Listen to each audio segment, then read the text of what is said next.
Welcome to Life Stories, where we dive into heartfelt tales of love, resilience, and the power of truth.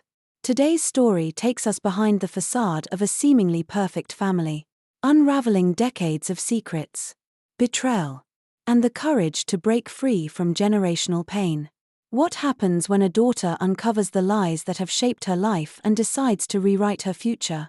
This is a journey of heartbreak, healing, and choosing love over fear. Subscribe to Life Stories to begin today's story and join us for more inspiring tales that touch the soul. It's strange how families measure love, isn't it? Some families count it in hugs and laughter, others, like mine, seem to tally it in square footage and mortgage payments. I sipped my champagne, swirling the glass as bubbles danced their way to the surface, while my father's voice filled the grand, marble-floored living room. His toast echoed across the room, commanding the attention of every guest at Josh and Claire's engagement party. To Josh and Claire, my father proclaimed, his hand resting firmly on Josh's shoulder. The same shoulder I'd seen him pat countless times with the kind of pride I had only ever dreamed of earning. The guests raised their glasses, toasting enthusiastically as the chandelier above caught the sparkle of their crystalware. I forced a smile, the kind that barely touched my lips, let alone my eyes, and nodded politely when people glanced my way. It was all part of the act, the orchestrated show of family unity that I had long since learned to play my role in. I'm Emma, the cousin, the one who is supposed to sit quietly in the background and let the golden child take center stage. And tonight, that golden child was Josh. This was his moment, his celebration. Yet, as my father raised his glass, his voice full of emotion, I felt the all-too-familiar sting of being invisible. But nothing could have prepared me for what came next. And because Karen and I want to give Josh and Claire the perfect start, my father continued, his voice booming with generosity. We've purchased the Victorian on Willow Avenue for you. The room erupted into gasps and applause. My champagne glass nearly slipped from my hand as my breath caught in my throat. The Victorian on Willow Avenue. 4 bedrooms, 3 baths, and the most picturesque wraparound porch I'd ever seen. It was the house I had dreamed of since I was a little girl. I'd even mentioned wanting to buy it just last month when I announced my own engagement. And now, it was theirs. A gift. Dad. I don't even know what to say. Josh stammered, his wide eyes betraying his surprise. Claire, tears streaming down her cheeks, clutched his arm. It's perfect. Absolutely perfect. Across the room, I caught my mother's eye. Of course. She knew. She always knew. Her face carried the same look it always did in moments like this, part sympathy, part helplessness. It was a look I had come to resent. It told me she understood my pain but would do nothing to stop it. My father's voice broke through my thoughts again. Come here, son, he said, pulling Josh into a bear hug. Son. The word echoed in my head, sharp and cruel. It was the same word I had longed to hear directed at me with that level of pride. Ethan, my fiancé, squeezed my hand under the table. We should go congratulate them, he whispered gently. In a minute, I replied, though my voice sounded distant. Even to myself, the room suddenly felt suffocating, too small and too warm. All around me, people gushed about the Victorian, the paint colors, the architectural details, the dreams it would hold for Josh and Claire. My dreams. Now theirs. The closing is next week, my father announced, grinning ear to ear. You'll have the keys just in time to start planning the wedding. I couldn't stay seated a moment longer. My chair scraped against the floor as I stood abruptly. A few heads turned, but most were too engrossed in the celebration to notice. I walked briskly toward the powder room, my heels clicking against the marble in perfect rhythm with my racing heart. Once inside, I gripped the edge of the sink, staring at my reflection. The woman in the mirror wore a designer dress I had bought on credit and carefully applied makeup that couldn't quite conceal the shadows under my eyes. Shadows from long hours at work. saving for a down payment on a house of my own. A soft knock interrupted my spiraling thoughts. Emma, it's Uncle Mark. Are you okay? Never better. I called out, the words tasting bitter on my tongue. Listen. About the house, he began, his voice low, hesitant. The door swung open before he could finish. And Claire appeared, her engagement ring catching the light. Oh, Emma, isn't it amazing, she gushed. And it's right down the street from your apartment. We'll be neighbors. I met her gaze in the mirror, watching her excitement fade as she registered my expression. I mean, once you and Ethan find a place. Of course, she stammered, clearly trying to recover. Of course, I echoed, straightening my spine. Years of practice helped me slip on a smile that didn't quite reach my eyes. Congratulations, Claire. The Victorian is perfect for you both. As I brushed past her and Uncle Mark, something hardened inside me. The ache of being overlooked, ignored, and cast aside crystallized into something sharper. I didn't know what it was yet, a determination, a resolve, or maybe even anger, but it was there. From the living room, I could hear my father's laughter, loud and carefree. He was joking with Josh, their voices blending with the hum of celebration. And in that moment, I made a decision. If love in my family was measured in square footage and grand gestures, then I was done playing by their rules. It was time to change the game. Sunday brunch at my parents' house was a weekly tradition. It was supposed to be comforting, a chance to reconnect and share updates, but more often than not, it felt like an obligatory performance. I sat at the dining table, pushing scrambled eggs around my plate, while Josh and Claire gushed about paint swatches and crown molding for their new Victorian. The master bathroom has the most incredible clawfoot tub, Claire said, smiling so brightly you'd think she'd just won the lottery. Daniel, you really thought of everything, she added, glancing at my father, who beamed like a man who had single-handedly solved world hunger. Nothing but the best for family, my father replied, his voice heavy with self-satisfaction. The word family landed like a slap. I set my fork down with just enough force to make the china rattle. Interesting definition of family you have there, I said, my voice steady but sharp enough to cut through the cheerful chatter. Emma, my mother warned gently, a note of caution in her tone. No, let's talk about it. I pressed, leaning forward to meet my father's steel-grey eyes. Let's discuss how Josh gets a 4-bedroom Victorian while Ethan and I can barely get approved for a starter home loan. Care to explain? Josh shifted uncomfortably in his seat. Come on, Emma. It's not like that. Really? Then what's it like? The words tasted bitter, but I didn't stop. Because from where I'm sitting, it looks exactly like that. My father set down his coffee cup with deliberate slowness, wiping his mouth before speaking. Your financial situation is not my responsibility. If you and Ethan had made better career choices. Better career choices?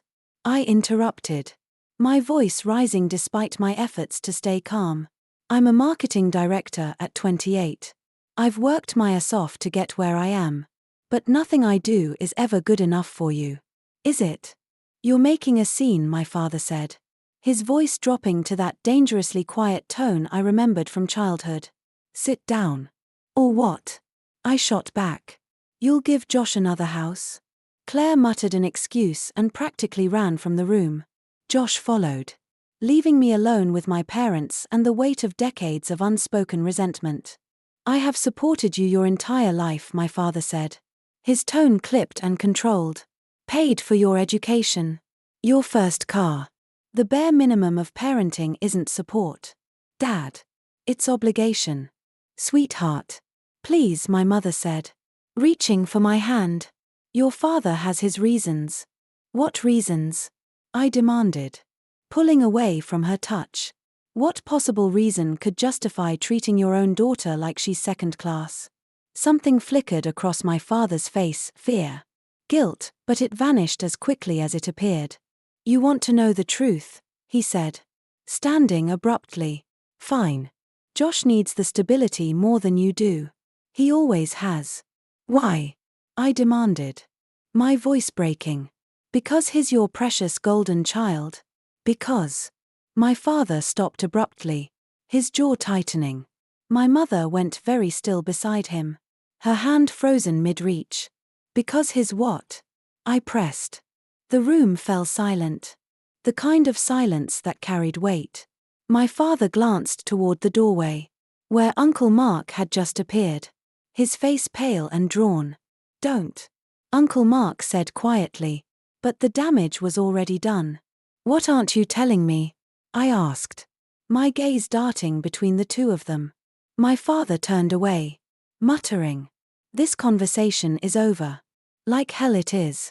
I shot back, standing. Uncle Mark. What's going on? What aren't you telling me? Uncle Mark hesitated, his gaze darting to my father, who stood rigid and silent, his back to us. Finally, Uncle Mark spoke, his voice barely above a whisper. Josh isn't your cousin.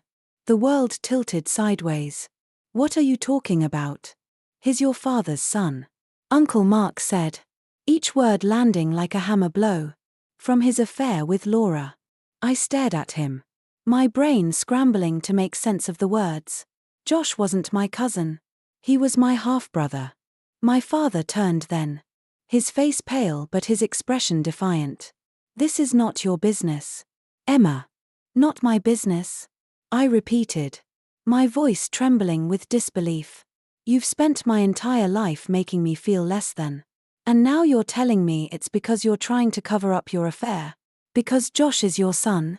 You don't understand, my father said, his voice rising now, his control slipping. No, I said, shaking my head. I don't. But I'm going to. Starting now. I grabbed my coat and stormed out, leaving behind more than just brunch. I left behind the illusion of the family I thought I had, replaced by a burning need to uncover the truth. Whatever it took. I was done being in the dark. The drive home was a blur. My mind raced as the pieces of my life rearranged themselves into a picture I no longer recognized. Josh wasn't my cousin. He was my father's illegitimate son.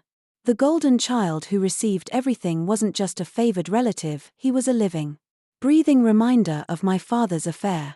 The betrayal tasted bitter, like ash in my mouth. But it wasn't just the affair that gnawed at me, it was the years of favoritism. The deliberate neglect. The way my accomplishments were met with indifference while Josh's smallest victories were celebrated like miracles. When I arrived at my apartment, Ethan was already there. He took one look at me and knew something was wrong. What happened? He asked, setting aside his laptop. I opened my mouth, but the words stuck in my throat. How was I supposed to explain what I'd just learned? That the family dynamic I had accepted as painful but normal was built on a foundation of lies? It's Josh. I managed. My voice hollow. He's not my cousin. His. Ethan frowned, piecing it together. Your brother? I nodded, sinking onto the couch. Half-brother. My father had an affair with Uncle Mark's wife, Laura. Ethan sat beside me, his hand warm and steady on mine. Emma. That's. I don't even know what to say. Are you okay? No, I admitted, my voice cracking. I'm not. I feel like my entire life has been a lie, and I don't even know how deep it goes. We sat in silence for a while, the weight of the revelation settling around us. Then, Ethan asked the question I hadn't dared to voice yet. What are you going to do? The answer came to me with startling clarity.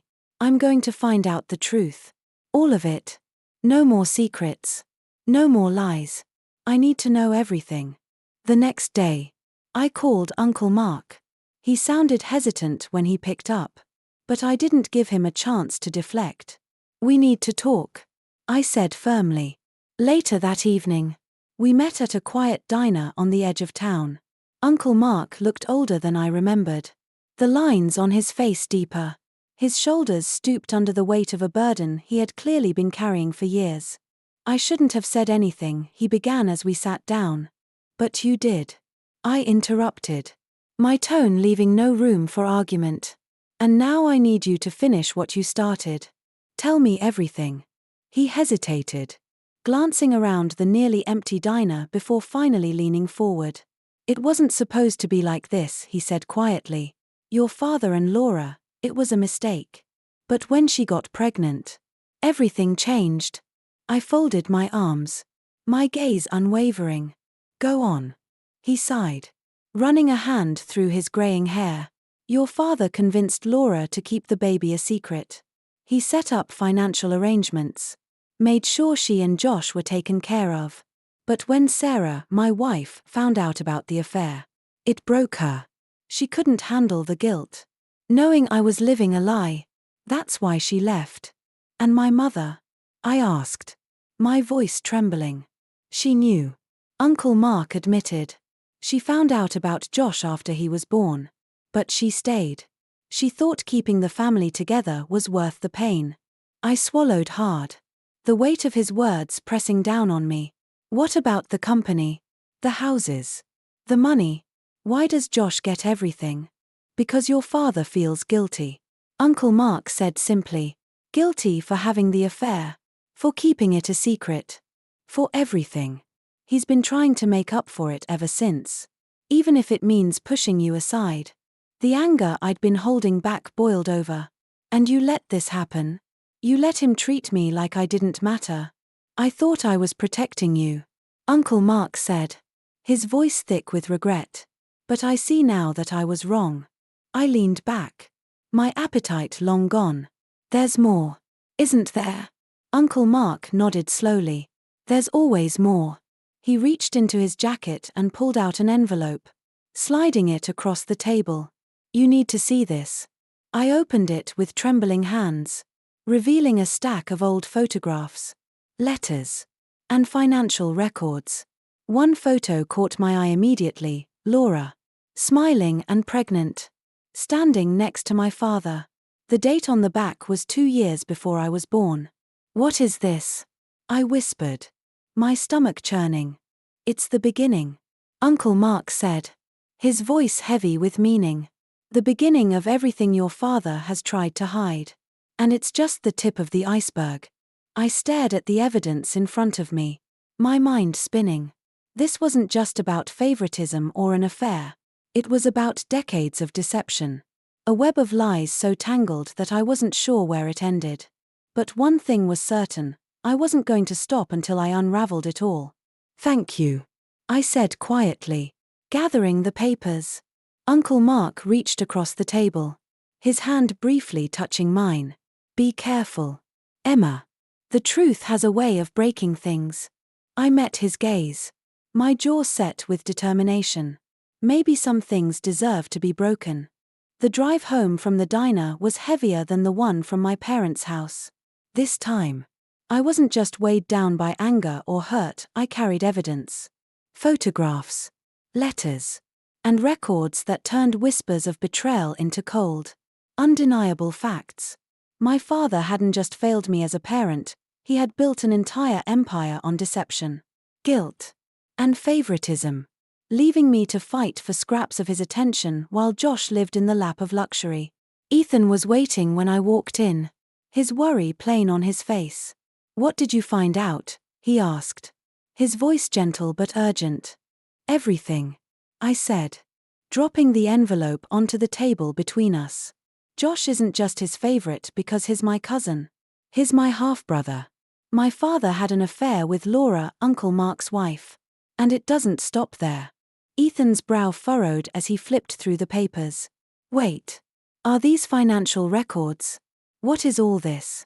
Proof, I replied, sitting down heavily, of the money my father funneled to Laura and Josh, of the lengths he went to cover up the affair. And that's not even the worst of it. Sarah, Uncle Mark's wife, found out. And it destroyed her. She left him because of it. Ethan leaned back, letting out a low whistle. Emma, this is huge. I nodded, my throat tight. It's not just about the affair. It's about everything. The way he's treated me. The way he's controlled all of us. It all makes sense now. He wasn't protecting Josh, he was protecting himself. For a long moment, neither of us spoke. The weight of the truth hung between us. A heavy, suffocating presence. Finally, Ethan broke the silence. "What are you going to do with this?" he asked, gesturing to the evidence. "I don't know yet," I admitted. "Part of me wants to burn it all. Forget it ever existed. But another part of me," I trailed off, staring at the photographs of my father and Laura, of Josh as a child, oblivious to the lies surrounding him. "Another part of me wants to make him pay." Ethan reached across the table, his hand covering mine. "Whatever you decide, I'm with you." His support was comforting, but it didn't ease the ache in my chest. I wasn't just angry, I was grieving. Grieving the family I thought I had. The father I had spent my entire life trying to please. And underneath the anger and grief, there was something else, understanding. I thought about my father, about the choices he had made. He had lived his entire life trying to control the uncontrollable, believing he could shield us all from the fallout of his mistakes. In doing so, he had created the very fractures he was trying to avoid. His need for control, his paranoia about losing the family he had built, had led him to push me away, to make me feel like I wasn't enough. But the truth was, his actions said more about him than they ever did about me. The next morning, I went to see my mother. She opened the door with red-rimmed eyes, her exhaustion written in every line of her face. For a moment, we just stared at each other, the silence stretching between us like a chasm. Then, she stepped aside, and I walked in. We sat in the living room, the same room where so many family gatherings had taken place, where so many memories had been made. Only now, it felt different. The air was heavy with unspoken truths, the kind of truths that couldn't be ignored any longer. "You know, don't you?" I asked finally, breaking the silence. She nodded, her hands trembling as she clasped them in her lap. "I've always known. Why didn't you tell me?" My voice cracked, and I hated the vulnerability in it. But I couldn't help it. "Why did you let me grow up feeling like I wasn't good enough?" Tears spilled down her cheeks. "Because I thought I was protecting you. I thought if I kept quiet, we could hold the family together. But I was wrong. Emma, I see that now. For the first time in years, I saw her not as my mother, but as a woman. A woman who had sacrificed her happiness, her dignity, to keep a facade intact. And as much as I wanted to blame her, I couldn't. She was as much a victim of my father's choices as I was. "I'm going to do something about this," I said, my voice steady despite the lump in my throat. "I can't keep pretending everything's fine. It's not fine. It's never been fine." She looked at me with a mixture of fear and resignation. "Do what you have to do. Just, be careful." I nodded, standing to leave. At the door, I paused and turned back. "Mom." "Yes. You deserved better." "We all did." Her face crumpled, but she managed a small, shaky nod. "I know."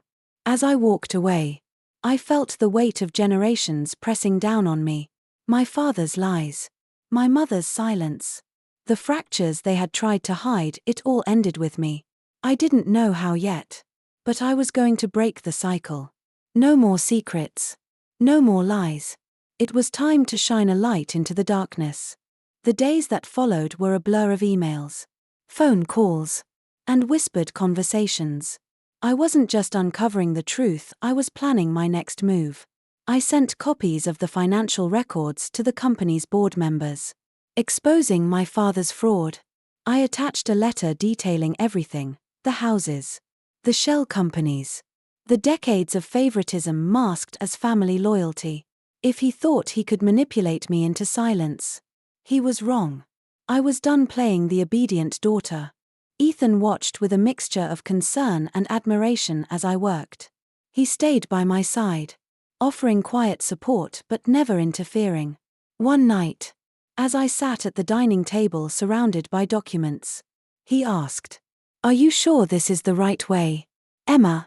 I looked up at him, my fingers brushing over a photo of my father and Josh standing in front of one of the houses. I don't know if it's the right way, I admitted. But it's the only way I know how to stop this. The fallout was immediate. The board called an emergency meeting. The press got wind of the scandal. And within hours, headlines about financial misconduct and family drama were plastered across every news outlet. My phone buzzed constantly, calls from my mother, texts from Josh, even messages from people I hadn't spoken to in years. I ignored them all. Then came the knock on the door. Ethan opened it to find Lily standing there, her face pale and tear-streaked, one hand resting protectively on her pregnant belly. I need to talk to Emma, she said, her voice shaking. I stepped forward, wary but curious. Lily, what's wrong? It's your father, she said, stepping inside. He knew about the baby before I even told Josh. He had me followed. He's been planning everything, the house, Josh's promotion, even a trust fund for the baby. It's all been arranged for months. The room spun as I processed her words. What do you mean? He had you followed? He's obsessed, Lily said, her voice breaking. He's trying to control everything, our lives, our future. And now that the scandal's out, he's unraveling. He's threatening to release everything. Emma. Every secret he's ever kept. Every lie he's ever told. He says if he goes down, we all go down with him. Ethan reached for my hand, his grip grounding me. What does he mean by everything? Lily hesitated, then pulled a stack of papers from her purse. These are medical records, Sarah's and your mother's. Fertility treatments. Genetic testing. It goes back decades. Emma. He's been trying to engineer some perfect legacy. He's not just obsessed with control. He's obsessed with bloodlines. With creating some ideal family that he thinks will erase his mistakes. The enormity of it hit me like a tidal wave. My father's paranoia and need for control weren't just about protecting his reputation. They were about crafting a legacy, no matter the cost. What do we do? Lily asked, her voice trembling. I glanced at Ethan, then back at Lily. We stop him. How? She asked. Desperation etched into her features. By doing what he never could. I said firmly. By telling the truth. The next morning, I sent one final email to the media. I attached everything, Sarah's letters, the financial records, even the medical files Lily had brought me. The truth wasn't pretty, but it was necessary. Hours later, the headlines exploded. Crawford Empire crumbles, decades of deception revealed. The Victorian on Willow Avenue, once a symbol of everything I'd wanted, became a backdrop for reporters and cameras. My father's carefully constructed image was in ruins. And for the first time in my life, I felt free. But the truth didn't just destroy my father, it set the rest of us free. Josh called me that evening. I sold the Victorian, he said without preamble. The money's going to Sarah's favorite charities. Claire and I are moving. We need to start fresh. Away from all of this. I nodded. Even though he couldn't see me, that's a good idea. There was a pause. Then he said, Lily's having a girl. We're naming her Sarah. And, we want you to be her godmother. To help us do better than they did. Tears pricked my eyes. But I blinked them away. I'd like that. Joff. I'd like that a lot. After we hung up, I sat in the quiet of my apartment, reflecting on everything that had happened. The truth had shattered my family. But in the wreckage, there was room to rebuild honestly this time. Ethan poured 2 glasses of wine and handed one to me. To new beginnings, he said. Smiling softly. No, I said, clinking my glass against his. To understanding. And to choosing love over fear. Outside, the Victorian stood empty, its windows reflecting the last light of day. It wasn't mine. And it never would be. But for the first time, I was okay with that. Some things were meant to be let go, so better things could take their place. as the sun set behind the empty Victorian, its windows reflecting the soft, golden light, I felt a sense of peace I hadn't known before. The lies, the betrayals, and the secrets that had bound my family for decades were finally exposed. And while the truth had broken us, it had also set us free. My father's legacy crumbled, but in its place, there was room for honesty, growth, and healing. Josh and Lily were starting anew, determined to give their daughter, Sarah, a better future. As for me, I was no longer chasing my father's approval. I was building a life on my own terms, surrounded by love and understanding. Sometimes, letting go of what you thought you wanted is the only way to find what you truly need. Subscribe to Life Stories for more heartfelt tales of love, resilience, and the power of truth.